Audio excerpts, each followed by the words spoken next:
it's Judy. Welcome to Dining with the Diva. For those of you, it's your first time coming, I'm Judy with Francini, and I've been living in Tuscany since 1984. I was a pastry chef in a five-star hotel in San Francisco, and I'm just melting butter here. And I love traveling, and I started my first trips when I was like just out of high school. My mom grew up in Shanghai, so I guess I got kind of gypsy blood. And I started traveling, and I just had to keep traveling. And so I was going to do my last trip because I was going to open a pastry shop like in the wine country. And I took bought a one-way ticket, and I spent a month in France, and then I spent a month in Italy. And I'd never been to Italy. I'd been to France like 5 times. I studied French in school. My grandfather was born in France.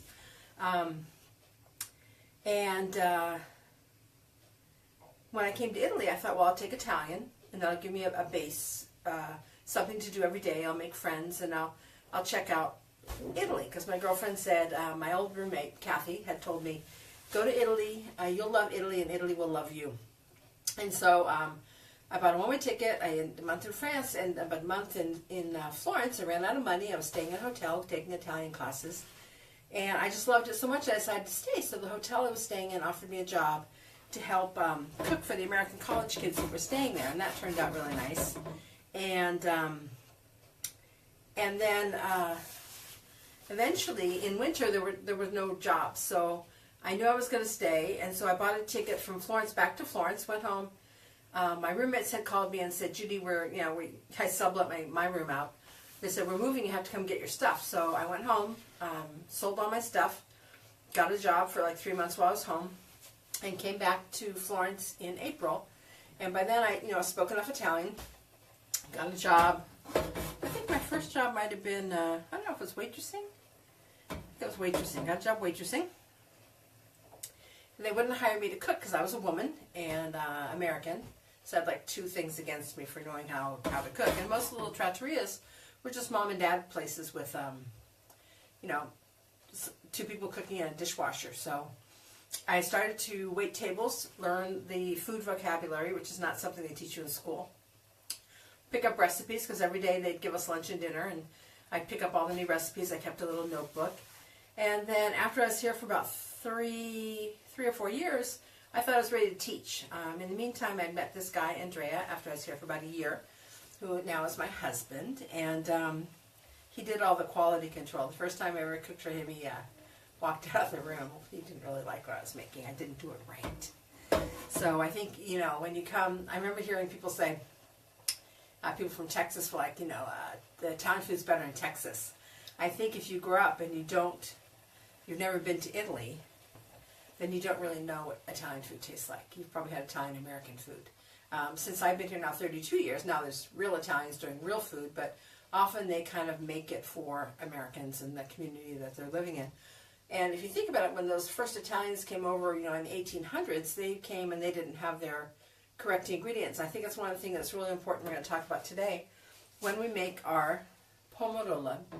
Hi, everybody. Bye bye. I'm kind of far away here. Hi, Kate. How are you? These are just coming into the market, so that's why I thought we'd make tomato sauce. This is what is like an old world tomato kind of thing.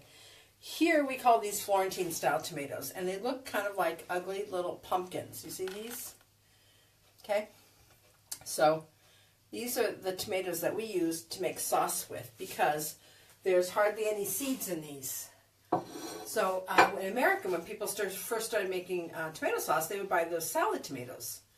Well, what we call here a salad tomato, those big round red vine-ripened tomatoes. But they're here what people use for salads.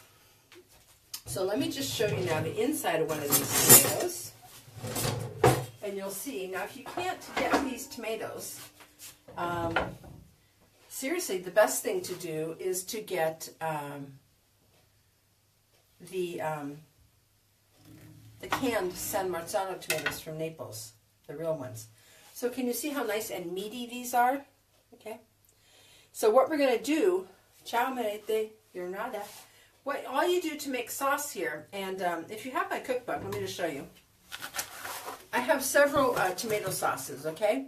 This tomato sauce, though, So I start off with sugo finto on page 39. And sugo finto is just fake ragu. So it would be like a vegetarian's ragu where you saute the carrot, onion, and celery, which is called a soffritto in Italy, called a mirepoix in France. And you would mince those up really, really fine. And you saute them until they're like bronze golden color. And then you add your tomatoes and you make it. And it kind of tastes like a meat sauce. Going backwards from that, if you just cut up carrot, onion, and celery and add it to the tomatoes and don't saute it and cook it, then that's like a really, garden fresh tomato sauce, which kind of like, if you think about V8 juice, has all the extra vegetables in there, but they're not sauteed, so it's very, very light. But the original sauce that everybody makes that you don't need a recipe for, which is what we're going to do today, is take your tomatoes that are rinsed off and just crush them into the pot, okay, with your hands. Okay, I'm just going to, I have to do this in here, it's going to squirt all over the place. Just crush them into the pot. I don't even cut them with a knife. I don't take anything ugly off. I don't do anything. I just crush these. And because these are really vine ripened, they just fall apart in a minute. I'm doing right now about 2 pounds a kilo. People, in the summer will do as many as they can and jar them for the year. Because, of course, in summer when you have the tomatoes, you can just make a fresh tomato sauce. But at the end of the summer, when tomatoes get really, really, really, really cheap, like people have way too many of them and they're trying to get rid of them, people will do, I kind of do my math. If there's 52 weeks in a year, and you're probably going to have tomato sauce at least once or twice a week, that's like how many bottles you need. And then there's like stews and things like that, right? So if I really want to have enough for the year, I need at least 50 bottles, if not 100. So it's up to you. Because people don't always use this beautiful fresh one for everything.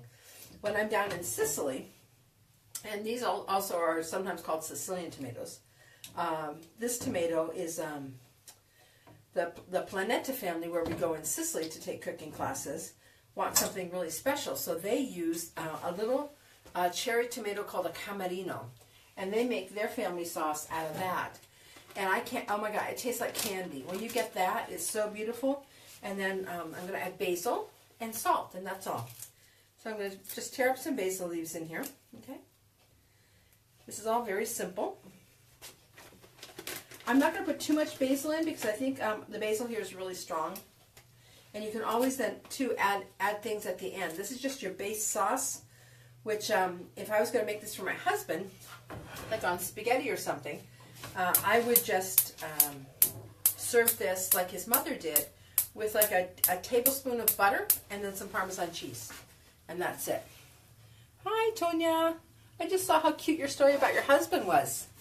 Meeting him on the traghetto from Greece. That was really cute. I'm going to just lightly salt this now. Salt helps bring the water out. So I'm not adding oil. I'm not adding anything to this tomato sauce, okay? And I'm just going to cover this so it'll keep extra moisture. Let me rinse my hands off.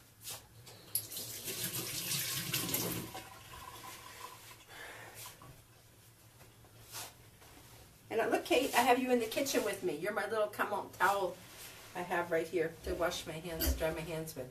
So anyway, so this is just going to go now for, I don't know, until it's soft, okay? So now the second recipe we're going to make is a favorite dessert that I love to make, especially with kids. So you've got your 4th of July weekend coming. You're in the middle of that right now, Americans. And so I thought I'd make this. Is really fun. So I don't know if you've ever seen these. We call these, I know it's all backwards, they call these ora saiwa. But for me, these remind me of a cookie that we used to get in America that were called petite beurre. Do you guys remember these? These little like butter plain cookies.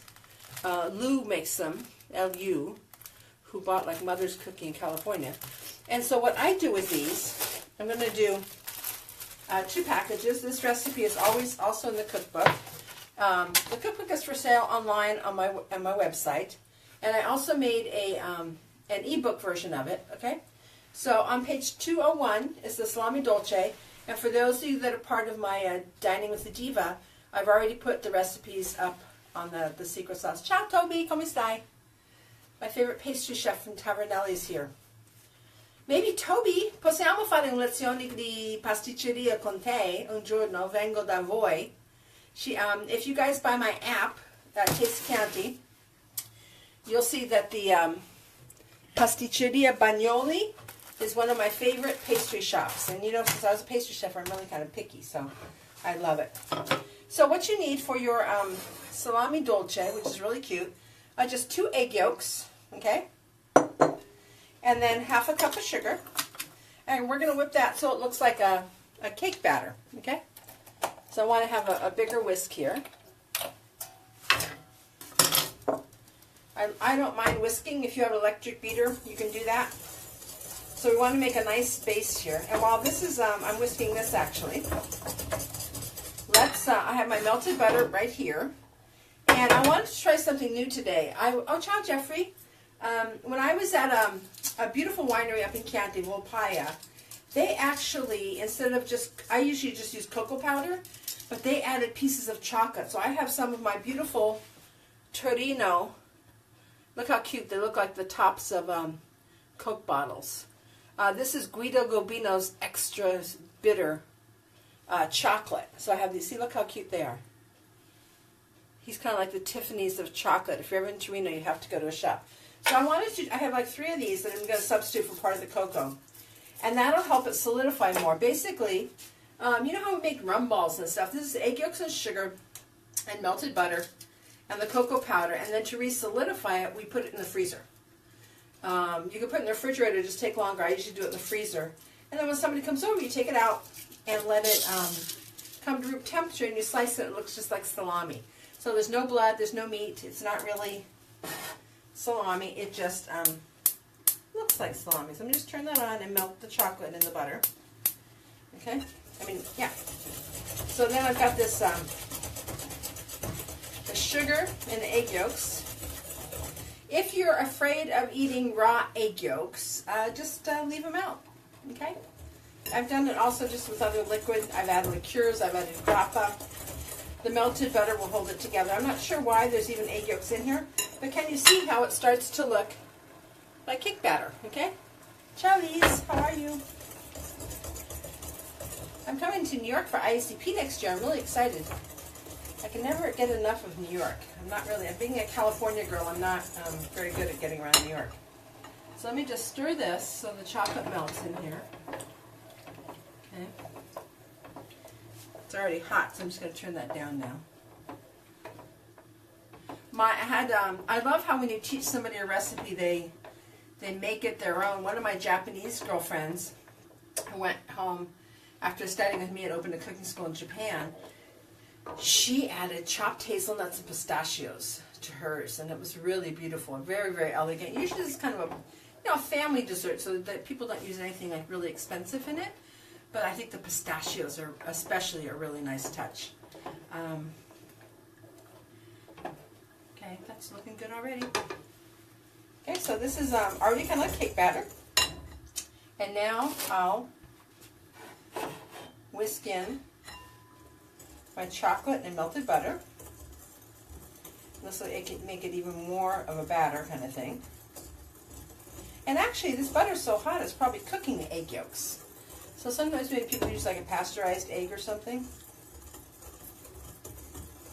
I'm not left-handed, so this is kind of being a little bit handicapped for me. I'm just going to pour that all in there. Get all that beautiful melted chocolate there too. I'm going to scrape right in a second. And let me just whisk this all together now. And then the fun part, this is where your kids come in, is you get a little rolling pin, or you could use a blender, and you just whack these, you crush these, okay? Until it turns to crumbs. Now, we don't really have Ziploc bags, but it's usually safer than a Ziploc bag. But it's like making graham cracker crumbs, okay? Just like this. And you don't want it to be all fine, so that's why I kind of don't really recommend putting it in a blender. You don't want dust. Oh, I just broke my bag there, so now I'm in trouble.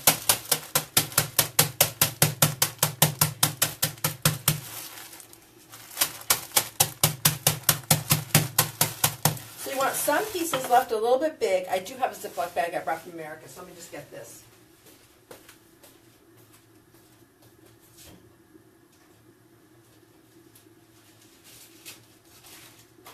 I think the only place now you can even get something like a Ziploc bag is at IKEA or IKEA, however you say that. So let me put it in here. So I'm using 2 of these. So basically I'm using equal weight of the cookies and butter. So it's like half a pound, okay? And this is going to make a nice big salami. This just fell out onto my counter, so I'm going to just get this up here. Do you guys have a bench scraper? This is my favorite tool. So it kind of moves things for you.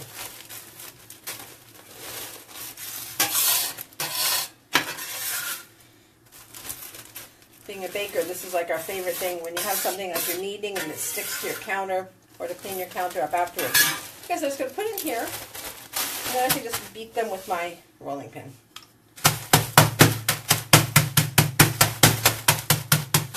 So the pieces that are left a little bit bigger are going to stay white and look like they're fat. And then the ones that are smaller and really crushed are going to look like the meat of the salami. So it's really, really cute.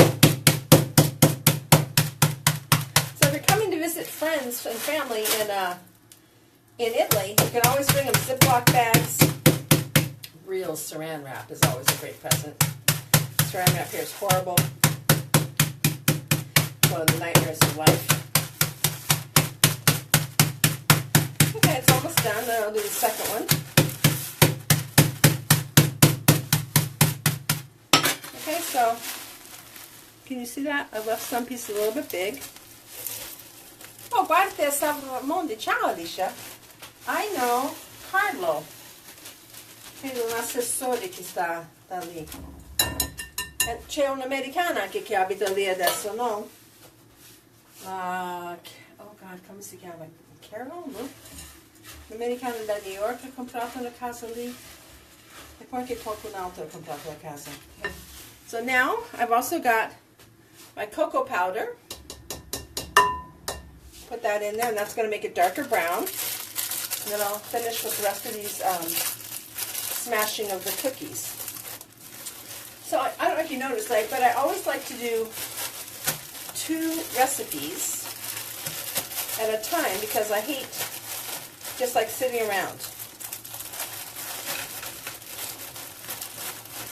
Alicia, io credo che sono venuto una volta alla festa dell'uva.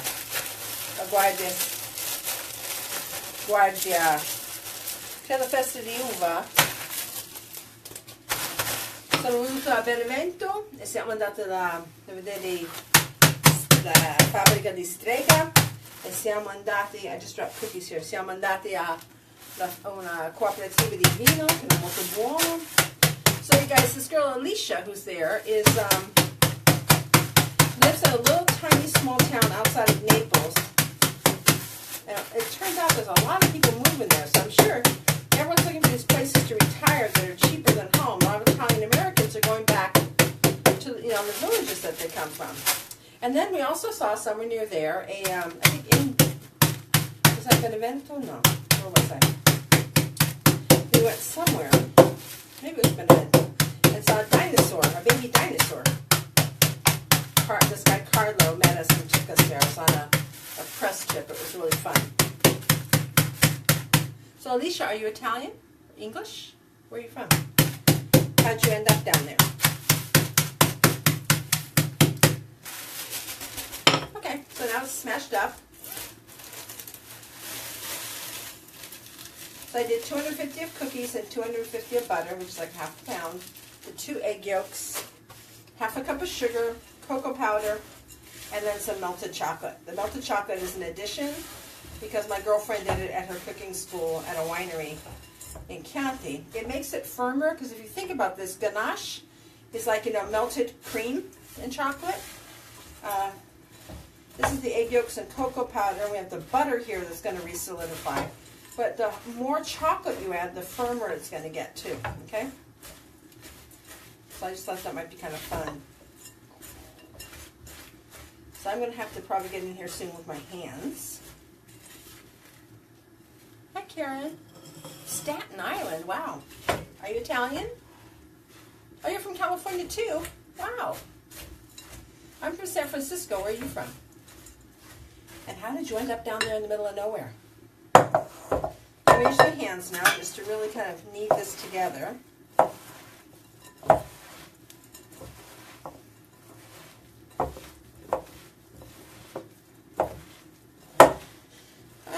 Okay, this is the fun part. And then what you want is that when you squeeze it, that it sticks together, okay? That it forms a little wad. So it's kind of like, remember rum balls with vanilla wafers and rum? They made little balls and we'd roll them in sugar. Well, this doesn't have any alcohol, but you could. Okay, now I'm going to take this and I'm going to put it into a roll. Just a minute, let me wash my hands.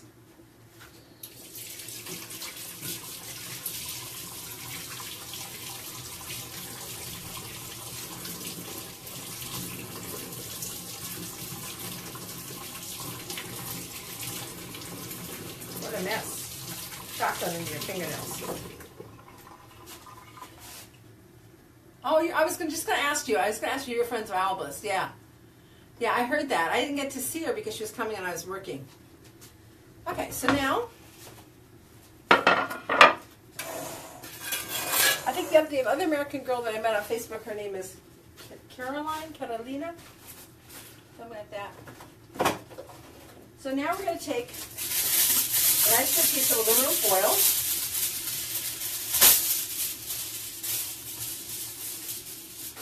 And just put the chocolate salami on the foil.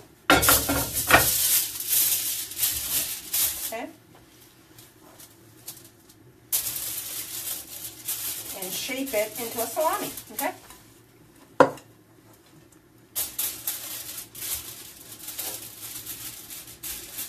It smells so good already. If you see any big pieces that don't fit in, oh, thank you, Angela.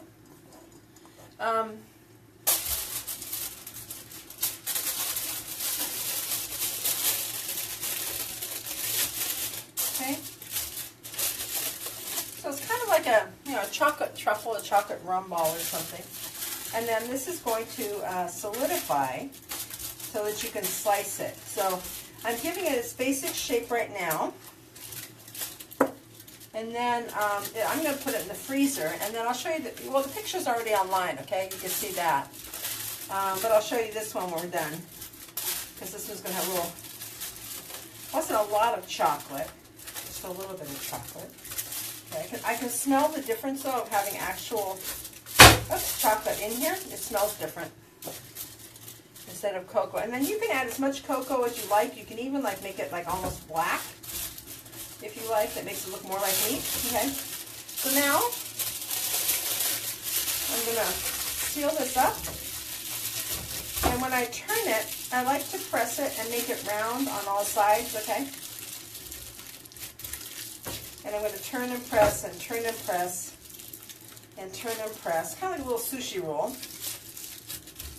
Tuck those little tails under. Okay.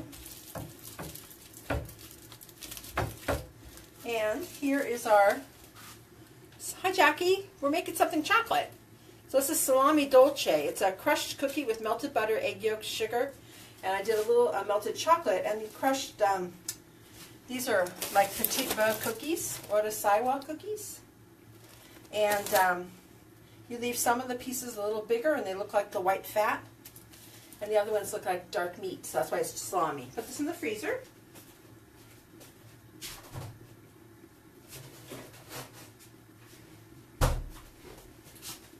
Okay, clean up a second.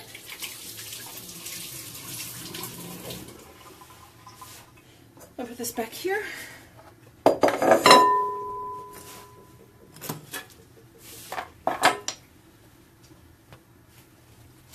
And now I'm going to make my, oh look, I found another piece of chocolate. Oh well. Make my pomarola. Now pomarola, like I was saying, is the simplest of all tomato sauces that you can make and put up for the summer. So it's very, very simple. Ciao, Mary Jane. We've been cooking these, what, for 20 minutes now? 25 minutes? As long as that took to make the salami dolce. So I didn't add any water or olive oil to this, and let me just show you what it looks like now. You can hear all the liquid. Can you see? Can't really see the liquid in here. Let me bring this over.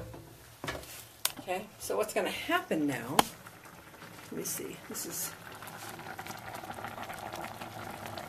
you see that, how much liquid is in there? Okay, so now what we're going to do, sorry about that, is move it into a bowl. Turn this down. Okay. Scrape everything out of here. So this is just tomatoes. These Pomodori Fiorentini, a really rich round tomato with not a lot of seeds and a very thin skin also. And this is the Italian food processor.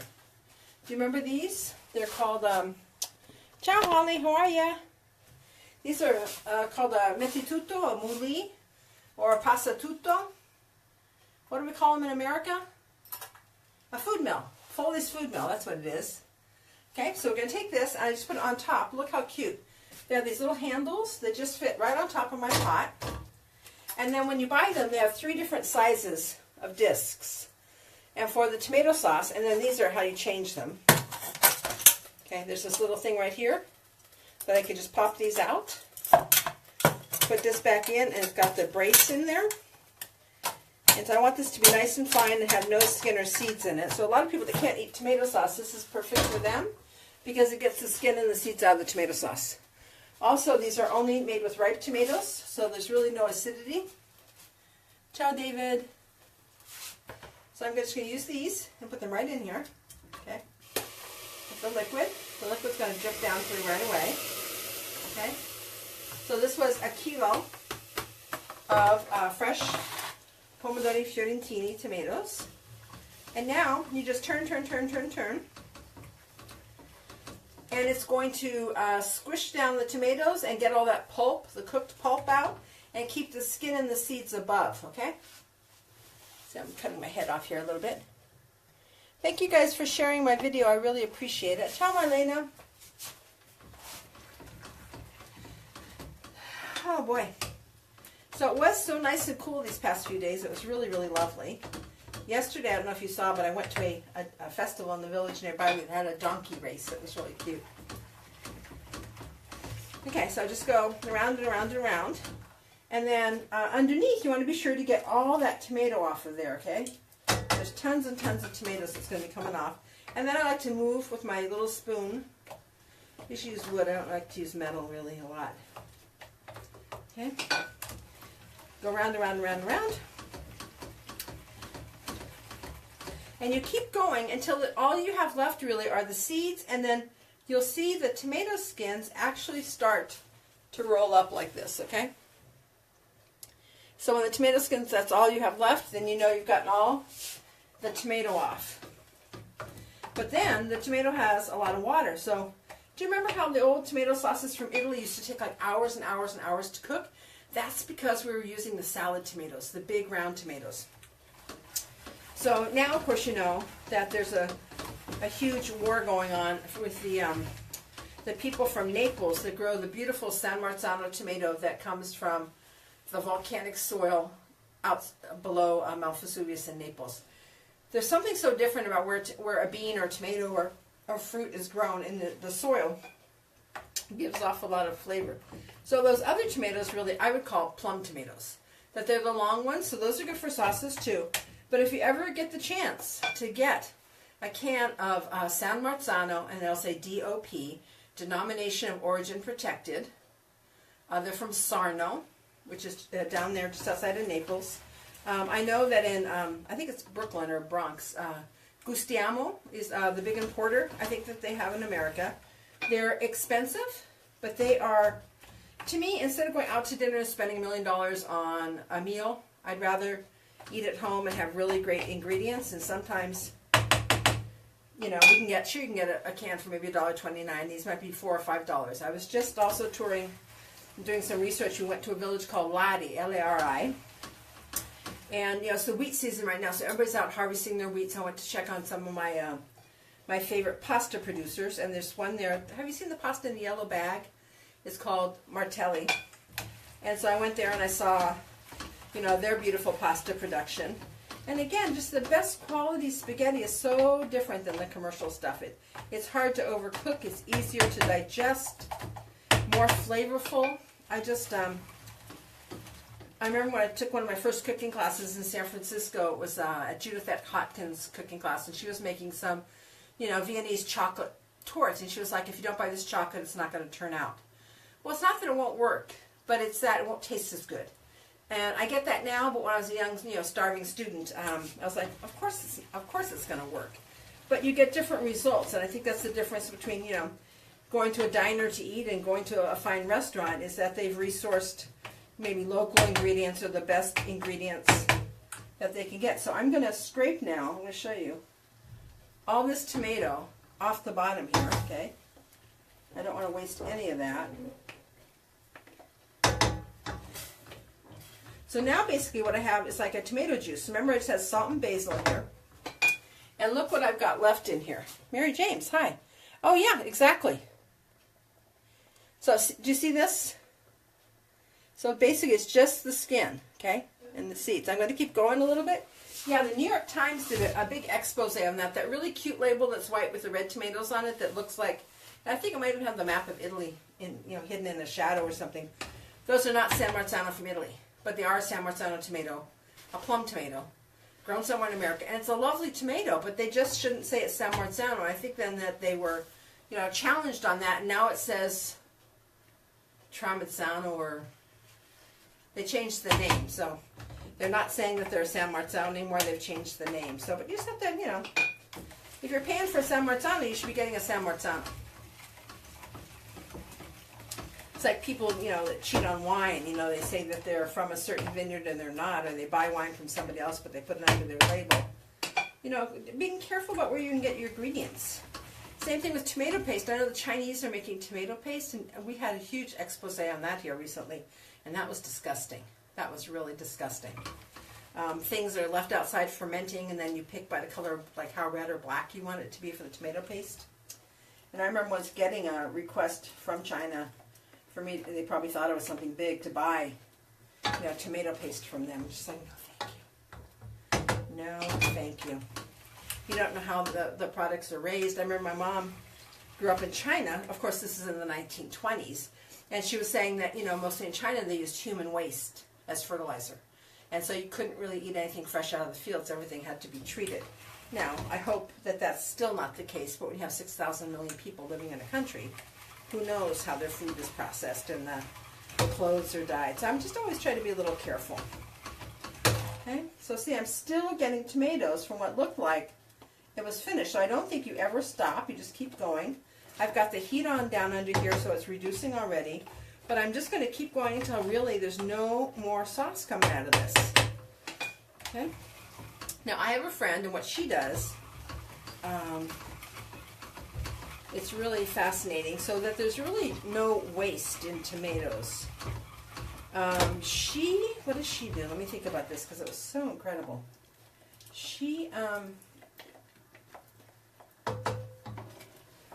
There's a thing you can do where you can cut open the tomatoes and seed the tomatoes. So you squeeze out the seeds first, okay? And then you can parboil. Actually, parboil them maybe first. Parboil the tomatoes first with an X cut in the bottom, and then you can peel off the skin and you squeeze out the seeds. And then she cut up the tomato bits and put them in a sieve and lightly salted them, and then gathered the tomato water. Then she took the skin, and I'm not sure if she used the seeds too, and dried it in the oven, and then put it in a little coffee grinder and turned it into tomato dust. And then so when she made something, she had this tomato water, which is clear, it's white, but it tastes like gazpacho. It was really, really good. And then she had the fresh tomatoes, and then she had the dust. So it was kind of a long process, but it's like a Michelin star restaurant where everything was used, nothing is wasted. I think that's so important. So I think I've gotten all the tomato now. So let me just show you. This is what's left, okay? Just the skin and the seeds. That's it. Hi, Lucy. Hi, Margaret.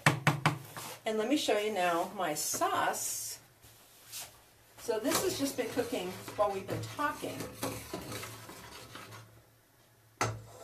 It's still a little watery. I don't think I could show this to you. Let me show you. I don't know if I have a glass. These glasses aren't good. Yeah, let me see if I can do this. Can you see that? There. Oops, it's falling on my stuff. So that's the tomato sauce. And now I'm just going to cook off this excess water. And then this is where you'd want to be like, you know, dipping already your little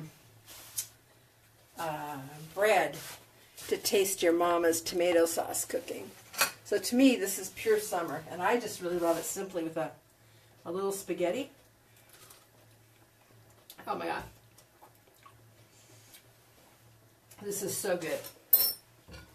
So I'm leaving to go to attend Oxford, the Oxford Symposium on Food. So I thought I'd leave my husband a treat, the first tomato sauce of the season. God, I'm crooked here. Look at that. Oh my God. There you go. Okay. So here we have, you can see, this is my beautiful tomato puree, very, very fine. The little basil, there's just some little bits in there now. So I would just like put a pot of water on to boil, and the trick to cooking pasta with the sauce is have the tomato sauce like in a little skillet on the side.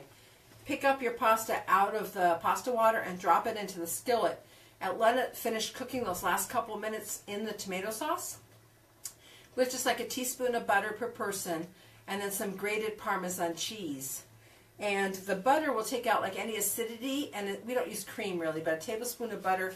There's one little old-fashioned trattoria we go to called Sabatino's in Florence, and they serve a little curl of butter on top, and then you add your own Parmesan cheese at the end.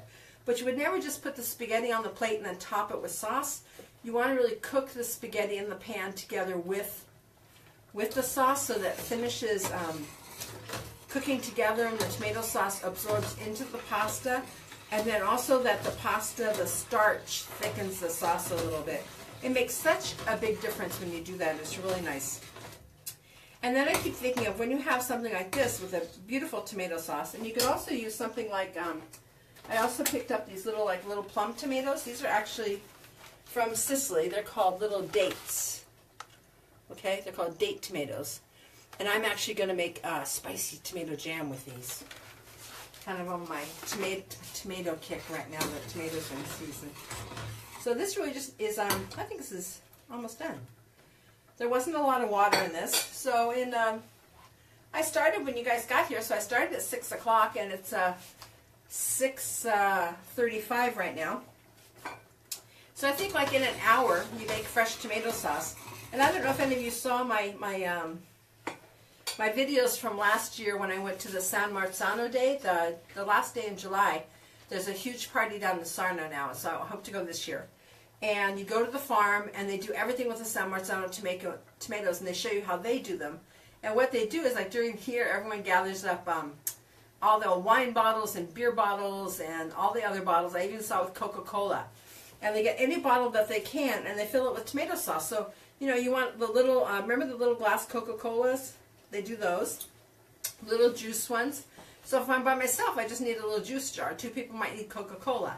The old wine bottles, that might be for a whole family or something, or for making lasagna. So they have all different sizes. And what they do is they have a capping machine. So they'll fill these bottles, clean off the top, and then put the tomato sauce in there, and then they cap them like you do a beer. And then process the bottles in boiling water, and then they just put it in their pantry. So it's really, really fun if you can ever be involved in somebody making this. But they have pots. Most people do it outside in their patios or on the driveway or something.